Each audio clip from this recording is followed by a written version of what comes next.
साथियों, स्वागत है आपका आपके अपने YouTube चैनल दिव्यदा इनसाइट पे।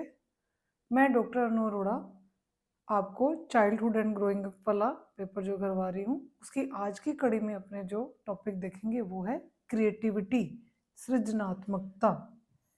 अब सृजनात्मकता क्या होती है? कुछ नया, कुछ हटके। अगर अपन एक वर्ड में इसे डिफाइन करें तो क्या है सृजनात्मकता? कुछ नया जो नवीनता लिए हुए हो, जो दूसरों के विचारों से हटके हो। तो पहले अपने क्रिएटिविटी का मीनिंग देखते रहते हैं।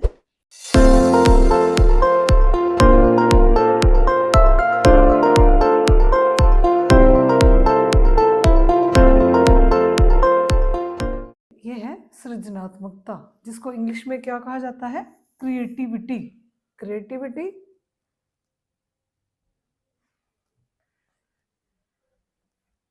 का अर्थ क्या होता है? क्रिएटिविटी का अर्थ है बाय वे ऑफ क्रिएशन, किसी नई चीज का निर्माण या सृजन करना।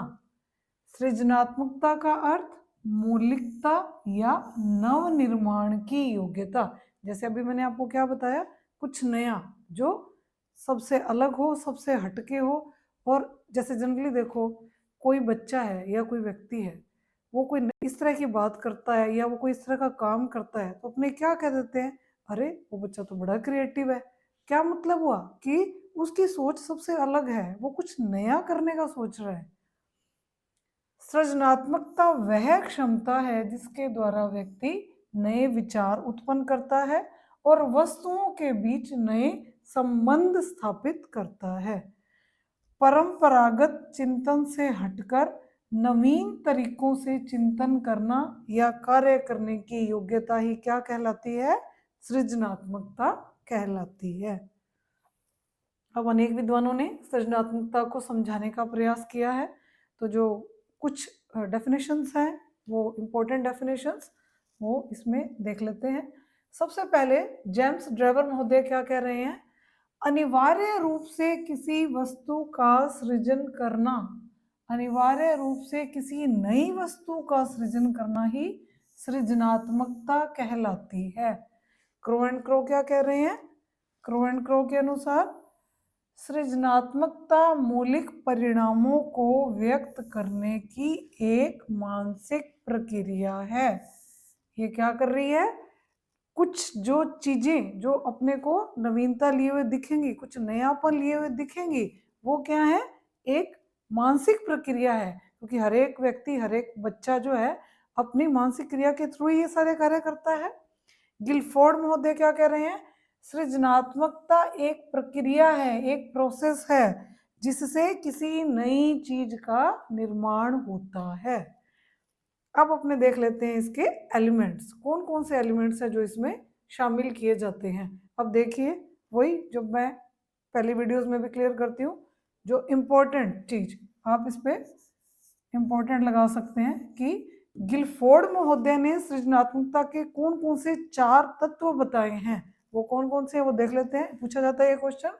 सबसे पहला है प्रवाहशीलता, फ्लुएंसी। एक बार अपने फ्लो चार्ट के थ्रू इन चारों को देख लेते हैं, फिर वन बाय वन को क्लियर करेंगे। दूसरा है लचीलापन, फ्लेक्सिबिलिटी। तीसरी है मौलिकता, उसमें वो चीज कितनी ओरिजिनल है। और फिर है विस्तारण, इलेबोरेशन। अब सबसे पहले अपने देखेंगे प्रवाहशीलता क्या है। जैसे देखिए, कम समय में अधिक से अधिक विचार उत्पन्न करने की क्षमता। जैसे मान लो, इसका एग्जांपल देख लेते हैं कि किसी समस्या के कई समाधान बताना। अब क्या हुआ कि अपने पास कम टाइम है, आगे जब अपने इसके पढ़ेंगे ना कि कैसे कैसे क्रिएटिविटी की जांच की जाती है, तो उसमें क्या एक लिमिटेड टाइम दिया जाता है एक स्टूडेंट को, और उस टाइम के अकॉर्डिंग जितने ज़्यादा वो एक्शन लेगा उतनी ज़्यादा उसकी क्रिएटिविटी ज़्यादा मानी जाती है। तो इसका क्या मतलब हुआ कि उसने किसी समस्या के कई समाधान बता दिए। वो जो समाधान है वो कैसे होने चाहिए? वो कॉपी पेस्ट नहीं होने चाहिए। ये नहीं कि समाधान तो वो एक चीज के 10 बता रहा है, लेकिन कोई इधर से उठा लिया, कोई उधर से उठा लिया, वो नहीं। वो उसकी खुद के मन के विचार होने चाहिए ताकि वो लगे कि कुछ अलग कर रहा है। ठीक है।